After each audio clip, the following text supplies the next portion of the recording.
Hey everyone, my name is Joy and welcome to my channel.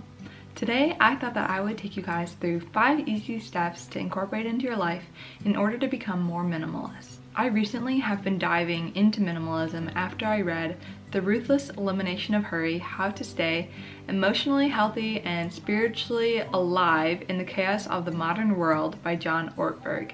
The title is super long, but it is to the point. And then after that, I watched both of the minimalist documentaries on Netflix and found that the two sources really went hand in hand. I love how John connected minimalism with living a simple life with God, because I think it is easy to become entangled in the world and all the materialistic things that society tells us that we need, and as a result, not be able to see how God's moving in our lives or even be able to hear God's voice. Assuming that you're new to minimalism, in short, the definition of it that I've collected is that it is a tool to help us live intentionally and learn to be content with our material items and ourselves so that we can make time for the things that really matter in life, such as relationships, spiritual well-being, and our passions and hobbies. We'll just get into some tips on how to incorporate minimalism into your everyday life. I think the first thing that I was doing that I didn't even realize was minimalist to begin with was making lists of things that I wanted to buy before I bought them. A lot of people have mentioned this rule. It's called the 30 for 30 rule,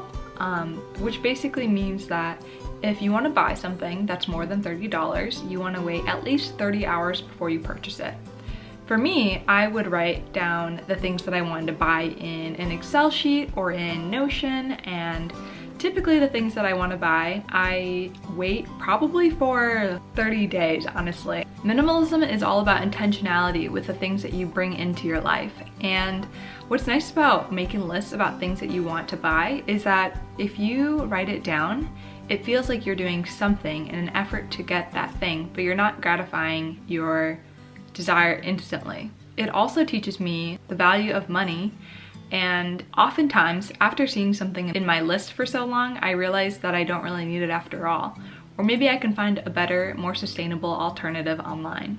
The second tip that I have for you guys is to clean out your stuff periodically while intentionally and mindfully keeping track of the things that you're getting rid of. For me, I like to get rid of things seasonally. I will go through a lot of my drawers, the things that I typically don't see or don't use every day, and ask myself if this thing is really being used or if it really brings joy to my life. What makes this exercise a little bit better than just cleaning out your closet mindlessly is that the more that I go through my clothes, for instance, the more I can see, oh, why did I buy this thing? Why do I want to get rid of it now?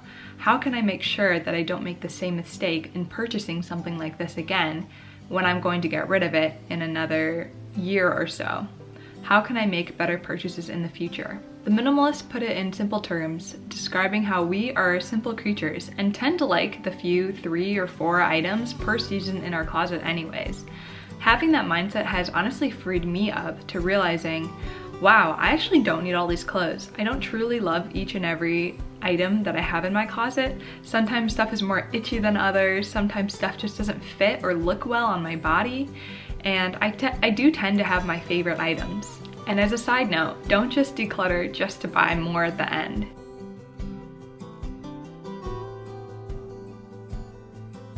The third tip that I have for you guys is to try to educate yourselves on what minimalism truly is for you. I saw this quote and it said, "Change your mindset, change your life." I think that if we all do a little bit of research, it'll help us to think about the things that we could do without. It can also help us to learn to be happy with what we currently have.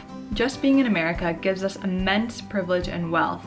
And I found that reading books or consuming media that keeps you grounded is really going to be helpful when you're trying to incorporate minimalism into your life. Tip number 4 that I have for you guys is a little bit less materialistic, and it involves looking at your calendar and seeing how you spend your time. You can even take 30 minutes to journal and analyze and see if you're spending your time wisely.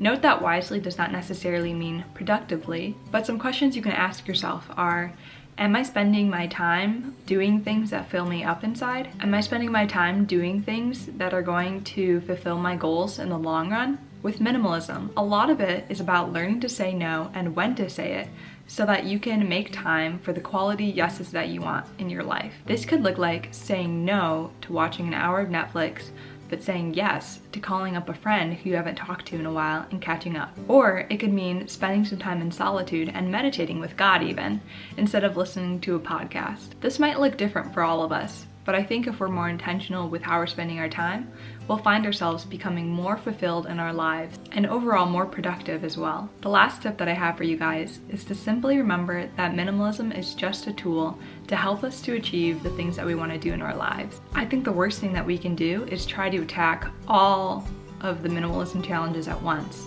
and go really hard and then get burnt out and quit altogether. Instead, we should try to change simple things in our lives, such as keeping in mind our purchases and the things that we discard in order to live more intentionally.